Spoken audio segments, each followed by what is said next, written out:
안녕하세요. 부산부동산 서입니다. 1월 26일 일일 브리핑 해보도록 하겠습니다. 속보, 아파트값 하락 확대, 상승 농자, 어려움 가중 불가피. 이런 뉴스가 부동산 발로 나왔어야 정상이었을 거예요. 근데 지금 가스비, 기름값 너무 올랐어요. 난방비 모든 국민에게 고르게 부담이 확대되고 있습니다. 정부는 내놨어요. 대통령실에서 내놨어요. 어려움 가중 불가피. 아파트값 하락, 어려움 가중 불가피 이러지 않았어요. 온갖 수단과 방법을 가리지 않고 동원할 수 있는 건 다 동원했어요. 뭐 둔촌 주공 구하기 뭐 이런 식으로 다 투입되었단 말이죠. 근데 온 국민에게 같이 어려움이 가중되어야 되는 것은 발벗고 나서지 않는다. 사실 이 가스값도 굉장히 많은 상승이 우려되는 상황이었어요. 국제 가스 가격 마구 치솟아 올랐거든요. 뭐 한 3불 정도 선에서 움직이던 게 뭐 10불 정도 수준까지 올라가는 정도 수준으로 막 치솟았고 난리도 아니었어요.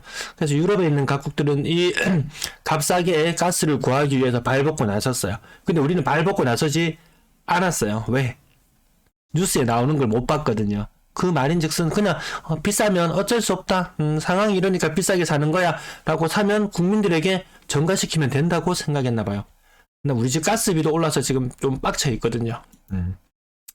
후지TV 말 한국 부동산 버블 붕괴, 그 중심에 서게 될 부산. 요까지는 후지TV 제목이고요. 여기 부산이 지금 유력한 후보로 떠오르고 있다. 그동안 하락을 좀 덜 했다는 이런 의미로 보시면 되겠고, 더 많은 하락을 할 수 있겠다. 조선일보 뉴스인데요. 뽐내기 좋아해. 전세 집값 버블 주범. 일본 네티즌을 달군 한국 뉴스예요. 후지TV 말로 나왔습니다. 보통 사람들 별로 관심 안 가져요. 경제 뉴스 일본 사람들도 관심 안 가지는데 관심을 많이 가지고 있습니다. 한국 사람들 경찰을 우습게 본다. 인정. 명품 구매 세계 1위. 얼마 전에 뭐 인구 대비했을 때 가장 많이 사는 나라라고 했었죠. 일본은 과거에 어땠느냐? 90년대? 네, 90년대 버블 붕괴 그 이전까지 90년 정도 무렵에 뭐 명품 싹쓸이하고 명화를 싹쓸이하고 세계에 있는 각국에 있는 유명한 부동산들을 쇼핑하듯이 끌어당고, 그게 과거의 일본이었어요. 일본은 우리보다 스케일이 훨씬 컸어요. 왜? 우리가 뭐 한창 잘 나가는 휴대폰이 뭐 세계 시장을 점유할 때 비율이 뭐 50%니 뭐 50%니 이런 수준이지만, 일본이 잘 나갈 때는 세계 시장에 뭐 80%, 90% 이런 식으로 점유를 하고 있었거든요. 돈 끌어모으는 레벨이 달랐어요. 레벨이 달랐다. 그래서 그들도 엄청난 명품을 했지만 지금은 아니죠. 상황이 아닙니다. 자, 마지막 사람이 폭탄을 잡는 모습이 일본 버블 때랑 똑같다. 누군가는 지금 여기 떨어졌다가 다시 오를 거라고 생각하고, 일본 사람들은 아마 생각할 거예요. 지금 너희 지금 이렇게 떨어졌지? 오를 거라고 생각하지? 하지만 너희도 우리나라처럼 이렇게 될 거야 라고 생각하는 첫 번째 안, 두 번째 안, 저는 항상 여기에 51% 베팅을 하고 보고 있고요. 아마 더 추가로 구매를 하시거나 투자를 하려고 하시는 분들은 상당수는 다시 재반등할 것이다 라고 생각하는 부분도 있을 거예요. 이 뉴스를 보면 생각이 약간 더 부정적으로 기울 수도 있습니다. 시골 상점들이 억 단위 빚을 내서 수요도 없는 대형 빌딩을 세웠던 것이랑 비슷하다. 지금 상가도 장난 아니게 많이 지어져 있어요. 그래서 상가 수익률이 나오느냐라고 봤을 때 상가 수익률 제대로 나오는 게 잘 없어요. 돈이 없어도 외제차부터 사고, 집도 외모도 자동차도 전부 보이는 것만 중시하는 허세 국민성. 이것도 일정 부분 인정해야 됩니다. 일본 놈들이 말하는 거 뭐 듣기 싫어도 뭐 사실이라고 생각되는 부분 인정할 건 인정하고 들어가자고요. 자, 그들이 우려스럽게 봅니다. 전세라는 제도를 처음 알았대요. 전세 우리나라에만 있는 독특한 제도. 물론 다른 나라에도 일부 나라 있기는 하죠. 하지만 우리나라처럼 이렇게 레버리지를 위한 도구로 이렇게 쓰이는 경우는 잘 없을 것 같아요. 일부러 버블을 일으키려는 제도 같다. 맞습니다. 그들도 알고 있네요. 일부러 버블을 일으킵니다. 이거 야 총알 다 떨어졌어? 전세자금 대출 그래 내줄게. 이런 식으로 가고 있다고 해서 버블을 더 키워진다. 지금 정책금리 인상 관련해서 아파트 가격이 폭락하고 있다. 보통 조회수 별로 안 나온다고 하는데 106만 회를 돌파했대요. 유튜브에 이 영상이 공개된 지 한번 들어가서 저도 이 영상을 한번 확인해 봐야 되겠어요. 9분짜리 한국 부동산 뉴스라고 하는데 댓글도 엄청나게 많이 달렸다는 점, 요거 우리도 관심을 가지고 한번 볼 필요는 있다. 전 세계 유일하게 한국에만 있는 전세제도, 유일은 아니었어요. 어쨌든 한국에 굉장히 성행하고 있는 이 전세제도, 집값 거품 붕괴를 가속화할 것이다. 지금 전세 물량 가장 많은 도시가 어디라고요? 부산입니다. 부산이 인구 대비로 봤을 때 가장 많은 전세 물량을 가지고 있더라. 그러면 이것이 붕괴되었을 때 그 직격탄은 아마 부산이 가장 뼈아프게 받지 않을까, 그런 느낌도 듭니다. 집값 상승 기회는 물론 좋았어요. 돈벌이 수단이 될 수 있지만 이것이 지금 부메랑이 되어서 돌아옵니다. 한 예를 들면 전세 투자자, 갭 투자자, 3주택자가 되어서 좋았던 것도 잠깐 역전세난으로 보증금 3억을 돌려줘야 되는데 4시간만 자면서 N잡 넣어. 제가 예전에 요 4시간, 3시간 수면법, 4시간 수면법 말씀드린 적 있죠. 그 일본에서 했던 거. 일본 과거 거품이 붕괴되던 시절, 왜? 집이 쫄딱 망해서 하루에 서너 시간만 자고 일을 해야 돼요. 그래서 이 3시간 수면법, 4시간 수면법 이런 것들이 굉장히 유행을 했었는데요. 지금 우리가 그 꼴이 되었어요. 저는 이거 학창 시절에 잠 좀 덜 자고 공부하라는 책인 줄 알고 사실 열심히 읽었습니다. 근데 아니었어요. 전세제도는 온 국민이 폰지 게임에 참여하는 것과 같다. 자기 자금 부족하면 남의 돈으로 메꿔 넣는 것과 같다. 일본한테 나중에 앓는 소리 하지 말라. 우리도 일본 뉴스 나오면 막 욕을 많이 하는데 일본 사람들도 좋지 않게 보고 있는 것 같습니다. 문제가 굉장히 많다는 부분 공감하는 것 같습니다. 자, 본 내용으로 들어가겠습니다. 매도 물량, 전월세 물량, 거래 현황, 전월세 물량 요게 압도적으로 1위가 맞습니다.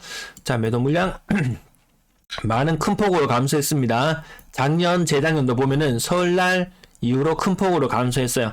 다시 아마 반등해서 물량이 수일 내로 다시 원상 회복하지 않을까 싶습니다. 전세 물량도 많이 작년 말 대비 줄어들었어요. 작년 말 대비 거의 1000건 가까이 줄어들었어요. 요거 늘어날 수밖에 없는 입장으로 내몰릴 거예요. 월세 물량도 많이 감소한 모습, 작년 말보다 더 감소해 있는 모습이고요. 전체 임대 물량도 작년 말에 3만 건이 넘어간 채로 마무리되었는데 지금 2만 9천 건 정도 수준, 1000건 정도 떨어졌네요. 휴일이 좀 길었던 여파가 이렇게 영향을 미칩니다. 예전에도 보시면은 이런 시기들이 항상 있었습니다. 추석 때 22년 추석 무렵에 물량이 증가하던 것이 갑자기 엄청나게 많이 감소했어요. 그러면서 시장 분위기 다시 매물이 줄어들고 있다. 시장 분위기 살아난다. 누군가는 또 부동산 커뮤니티에 가서 또 바람 잡는 사람이 있을 거예요. 그러다가 급격하게 V자로 물량이 다시 늘어났을 때 입국 다물고 있습니다. 자기에게 유리한 뉴스만 나올 때만 그걸 가지고 와서 사람들에게 이렇게 전파를 하는데 저는 유리하건 불리하건 매번 가지고 오죠. 자, 오늘 지금 현재 물량 많은 폭으로 감소했다. 하지만 이게 증가세가 다시 이어질 걸로 보여집니다. 아파트 거래량 77건 많았다고 느껴지시나요? 저 보통 예상하는 그 흐름 그대로죠. 보통 하루에 한 75건, 이틀치 거래량이 누적됐을 때 75건의 거래량이 예상되는데요. 지금 4일치의 거래량이 누적되었는 것이 77건이다 하면 조금 부족합니다. 물론 빨간날 거래가 되었다는 건 아니에요. 그 전에 거래되었던 것들이 신고가 뒤늦게 몰려서 이렇게 되는 경향이 있거든요. 아무튼 거래가 폭발하지는 않았다. 이로써 1월달 거래량은 900건 정도 수준에 머무를 걸로 보이는데요. 900건이 채 안 될 것 같아요.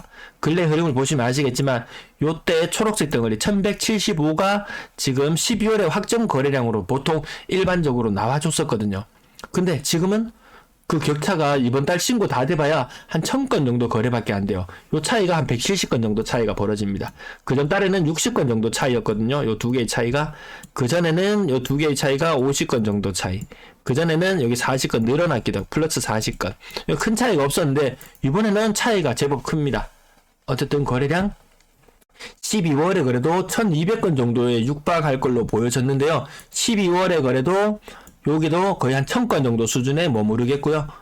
1월의 거래량도 900건 정도 수준에 머무를 것 같습니다. 어떤가요? 거래량 살아나는 느낌 드나요?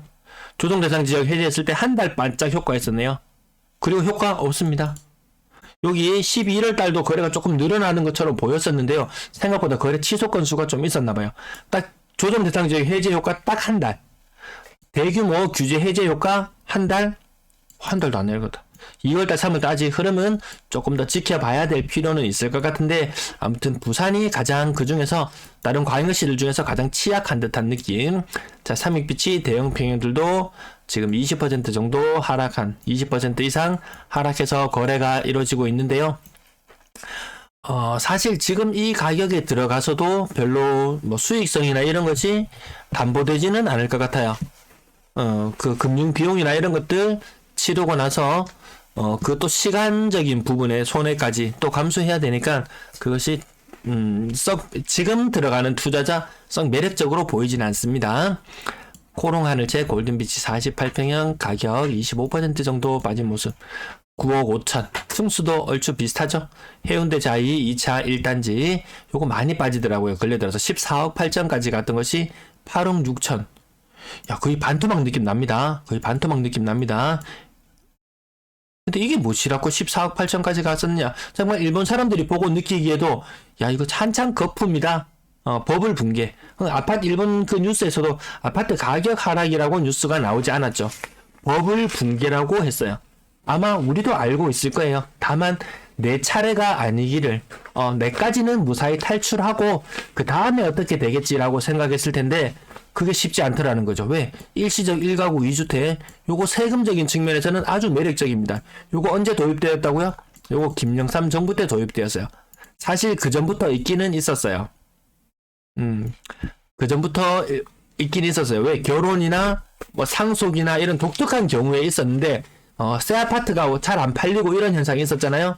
노태우 정권 이후에 아파트 엄청나게 많이 지었잖아요. 200만 원 이상 지어지고 그 이후에 지어지는 아파트들 잘 안 팔렸어요. 그러니까 분명히 건설사나 이런 곳에서 로비가 있었겠죠. 그러니까 새 아파트 사고 한 아파트 팔고 뭐 그러면 해준다고 했는 이 1+1이 마찬가지입니다. 전세 제도와 마찬가지로 누군가에게는 이것이 엄청난 레버리지의 기회가 될 수 있어요. 전세와 이거 두 개가 환상적인 조합을 이룬다면 엄청난 레버리지 효과를 줘서 엄청난 수익을 안겨줄 수도 있을 것이다. 하지만 지금 같은 하락기에는 분명히 이 사람들이 걸렸단 말이죠. 연끌러보다 더 불쌍한 건 1+1을 현재 소유하고 있는 사람이 이중으로 타격을 받더라. 왜? 연끌에서 한 채 딱 샀어요. 그럼 한 채에 대한 손해, 우짜등동 한 채에 대해서만 뒷감당을 하면 되는데 1+1인 상태로 그 전 주택을 한 개 팔고 어떻게 하려고 작은 계획을 세웠던 사람들 지금 많이 아플 거예요. 1주택 플러스 1 분양권인 상태도 마찬가지일 거예요. 아마 이 선순환 구조를 만들어내서 1주택 기존 주택을 잘 처분을 하고 그 이후에 분양권으로 샀던 아파트에 입주를 하고 기존 주택을 전세 한 바퀴를 돌리고 다시 그것을 매도를 한다. 이 얼마나 아름다운 구조입니까? 하지만 여기서 직격탄을 맞았다. 이렇게 직격탄 맞는 곳을 지켜본 사람들이 살 것인가? 아니면 지금 2030들이 연끌을 해서 집을 사서 엄청난 충격을 받았죠. 연끌했던 사람들, 많은 충격을 받은 사람들이 있습니다. 그것을 바라본 또 후배 세대들이 과연 과감하게 지를 수 있을 것인가? 일본이 그렇게 해서 안 지르잖아요. 그 버블 붕괴를 목격하고 나서 우리도 또 그런 현상이 나타날지도 모르겠다. 대연노트캐슬 레전드 1단지 35% 정도 하락해서 8억 1천, 이거 39평형이에요. 사주 롯데캐슬 더 클래식 근래 들어서 가격이 계속 많이 떨어지고 있습니다. 고점 대비 뭐 한 35%, 네, 35% 40% 가까이 떨어진대요. 7억 8천 많이 떨어졌습니다. 한창 때 12억이 넘어갔으니까요. 그렇게 보면 다 비슷비슷하지 않습니까? 가격이 흐름이 다 모입니다. 어느 지점으로 모입니다. 12억까지 갔던 것이 제가 펜이 12억까지 갔던 것이 거의 8억대로 수렴되는 현상. 14억까지 갔던 것이 8억, 12억대로까지 갔던 것이 뭐 9억으로 떨어지기도 하고. 자, 이제 어느 줄에 맞출 것이냐의 문제인데 저는 여전히 마이너스 30% 하락 지금 유효한 상태로 진행 중입니다. 주간 실거래 지수 하락이 덜한 상태가 나오더라도 뭐 별반 차이 없더라는 거죠. 대한 SK 비율스 여전히 30% 이상 하락하는 모습. 다만 층수만 높아지고 있더라. 센텀 비스타 동안 9억 3천까지 갔던 것이 7억으로 거의 한 25% 정도 빠지는데요. 층수는 역시 이제 중고층으로 점점 전이되어 가고 있습니다. 에크로 블루오션 마찬가지로 35% 정도, 층수도 10층입니다. 부산 더샵 산텀폴의 가격 거의 40% 정도 빠졌는데요. 층수도 11층짜리보다 13층짜리가 40%나 더 저렴합니다. 거제 센트럴 자이 35% 정도 하락했습니다. 요거 9억 7천까지 갔던 것이 6억. 이제 8억, 9억 그런 것은 웬만한 중산층이 살기에는 사실 그 말도 안 되는 가격이거든요. 소득 수준, 부산 사람들 소득 수준 뻔하잖아요. 8억짜리도 말도 안 되지만 사실 6억짜리도 접근하기 상당히 어려운 금액인 것 같습니다. LG 메트로시티 126제곱미터 6억 2천까지 떨어졌네요. 3억 5천. 매매가 전세가 이거 보이시나요? 일본 사람들이 보면 얼마나 황당하겠습니까? 엘크루 블루오션 같은 경우에는 다시 한번 볼까요? 최고 매매가가 6억 5천. 최근 매매가가 6억 6천. 최고 전세가가 6억 5천. 이런 것도 보세요. 집값이랑 전세값이랑 똑같다고? 만약에 일본 사람들이 이 현상을 조금 더 깊이 있게 목격한다면은 그들도 많이 더 우려의 눈길로 바라보지 않을까 싶습니다. 매매한 장전 26평형 6억 1천. 많이 비싼 느낌 납니다. 고점 대비 30% 이상 하락했지만 여전히 접근하기에는 많이 비싼 듯한 느낌입니다. 부산 더샵센텀폴의 33평형 가격 고점 대비 4억 9천이나 빠졌다. 거의 40%, 45% 정도 빠졌나요? 가격 6억까지 내려온 모습. 지금 시작은 2층으로 그 미미해 보이지만 나중에 달라질 거다. 광안 엘리넷들 우와 신고가다 라고 하기에는 급하게 누군가는 팔아야만 했다. 세금 이거 많거든요. 2년 안 지나고 팔면 세금 많아요. 그럼에도 불구하고 판다. 부산 더샵 센텀폴에 5억 7천 이렇게 가격 많이 빠지는 모습들 보여주고 있고요. 일광 비스타 동원 5억 6천. 요거 84 아니에요? 96제곱미터입니다. 자, 나머지 가격들 조금 지나갈까요? 많이 떨어집니다. 8자가 5자로, 7자가 5자로. 8자를 10자로 8자 고치려다가 이 좀 큰일 난다. 이런 말도 제가 했었는데 8자, 제 눈높이에 봤을 때는 일반 국민 평형의 아파트가 8자를 간다, 9자를 간다. 받아들이기 쉽지는 않습니다. 왜? 광역시라는 한계가 있으니까요. 인구가 또 계속 늘어나주면은 좀 더 유리한 부분도 있겠지만 연간 1% 정도 빠져나가요. 부산에도 연간 1% 정도 빠져나가죠. 대구도 1%죠. 아마 울산도 1% 정도 이게 빠져나갑니다. 빠져나가는 인구 이제 서서히 생각할 때가 된 것 같습니다. 레미안 장전 5억 2천까지도 떨어지는 모습 보이고요. 8자로 갔던 것이 5자로, 9자로 갔던 것이 5자로 이렇게 많이 바뀝니다. 거의 연산 더샵 같은 경우에는 거의 고점 대비 40% 정도, 40% 이상, 35% 여전히 30-40%의 가격 하락이 유효한 그런 모습을 보여주고 있죠. 주간 실거래 지수하고 별개입니다. 주간 실거래 지수 조금 띄우고 분위기 살아나려고 하는 것 같지만 이 거래 일자를 보시면은 다 가장 최근에 거래들이잖아요. 규제 해제 이후의 거래예요. 이 하락세를 진정시키지 못했더라. 정부는 오히려 더 역풍을 맞습니다. 더 역풍을 맞을 수밖에 없더라. 노력은 하는 걸 알겠는데 너희 노력해도 안 되는 게 뻔히 보이네. 요런 느낌? 네. 가격 여전히 30-40% 하락했는데도 제가 언급하기 귀찮을 정도로 많이 큰 하락을 계속해서 연일 보여주고 있습니다. 나머지 가격들도 앞부분에 제가 오늘 말씀이 좀 길어서 이건 너무 앞부분이 너무 길었는데요. 좀 지나갈게요. 건당 거래대금 오름 추세 유지, 거래량 조정 대상 지역 해제에도 대규모 규제 해제에도 반응하지 않더라. 3억 미만 비중은 계속 낮아지고요. 이 자리에 산다는 말이죠. 3, 4억짜리, 3, 4억짜리, 4, 5억짜리, 5, 6억짜리. 자, 요거 그 전에 8, 9, 10억 했던 것이 7, 8, 9억 했던 것이 가격이 떨어지니까 사더라. 6억 이상 거래량 살아나지 않습니다. 부자들 안 사는데 전문가의 식견을 가진 사람들이 안 사는데 먼저 사는 거 조금 무리다. 네, 5억대 넘어가는 분양권 가격 별로 메리트 없어졌어요. 대구에서 딱 그 현상을 겪고 있거든요. 웬만하면 5억 넘어가고 한 불과 반년 1년 전까지만 해도 한 5.5억 정도가 신규 분양권 가격 아파트의 가격들이었거든요. 근데 이제는 그것이 5억 전후의 거래가 형성되고 있는데 부산도 매매되는 분양권의 가격들을 보면 대구와 크게 다르진 않더라. 저는 그래도 부산 지역 아파트를 대구 지역보다 인구 보너스 효과 때문에 대구의 가격보다 한 10% 정도 더 쳐준다. 요 정도의 느낌으로 보고 있지. 이해 도시라고 해서 크게 많이 더 쳐주고 그렇진 않습니다. 왜? 소득 수준이 비슷하니까 그렇게밖에 볼 수 없습니다. 전세 거래량 굉장히 많습니다. 141건의 거래가 있었는데요. 옆에 전달들과 한번 견주어 보면은 거래 많은 게 맞나? 모두 이것은 다 사랑으로, 이게 다 사랑의 힘으로 이 전세 거래량이 늘어납니다. 이게 1월 25일, 1월 30일, 작년 12월 달부터, 10월 요건 대한 롯데캐슬 레전드나 요거 빼고요. 여기 거래 날짜를 보시면 아시겠지만 12월 달에도 굉장히 많았는데 1월 달에도 여전히 많이 사랑이 샘솟고 있다. 이런 느낌. 네, 서울 같은 현상이죠. 서울 같은 현상. 한 방에 나가면 5억, 6억씩 돌려줘야 되는 현상. 비싼 전세금 받았으면 야, 그거 다 받았어. 다 어디 갔어? 이거 전세 반환 자금 대출 이거 정부에서 어떻게 해줘야 되는 거 아니야? 라고 그런 이야기들 종종 들려옵니다. 종종 들려와요. 그게 과연 쉬울까? 그 해줘야 되는 걸까? 이 받아놓은 돈 다 어디 갔습니까, 이거? 딴 데 또 투자를 썼단 말이죠. 예, 이 전세가, 일본 사람들이 바라봤던 거하고 똑같은 눈으로 보면 되겠죠. 이 전세금을 이걸 다 레버리지로 다시 전환시켜버렸던 것이 큰 문제가 되어서 부메랑이 되어서 돌아오는데 그 물량이 가장 많은 곳이 부산이더라. 자, 이제 2억, 1억, 2억, 또 1억 차이 나면 거의 뭐 이사를 가는 게 맞는데요. 고점 대비 1억, 1.4억 밑에 조금 더 지나가 볼게요. 앞부분에 오늘 3억 이하의 거래.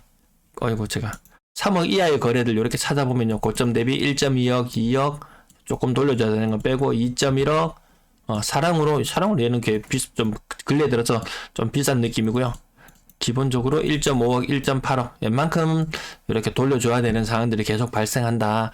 2억 중후반 넘어가는 것도 아마 부산도 가격이 많이 조정을 받지 싶어요. 끝난 거래대가 많이 떨어지는 거 보이실 거예요. 지금 정상적인 전세 월세 비중이라면 요 정도가 정상, 아니 부산 기준으로 한 1.34 요 정도가 지금 정상일 텐데요.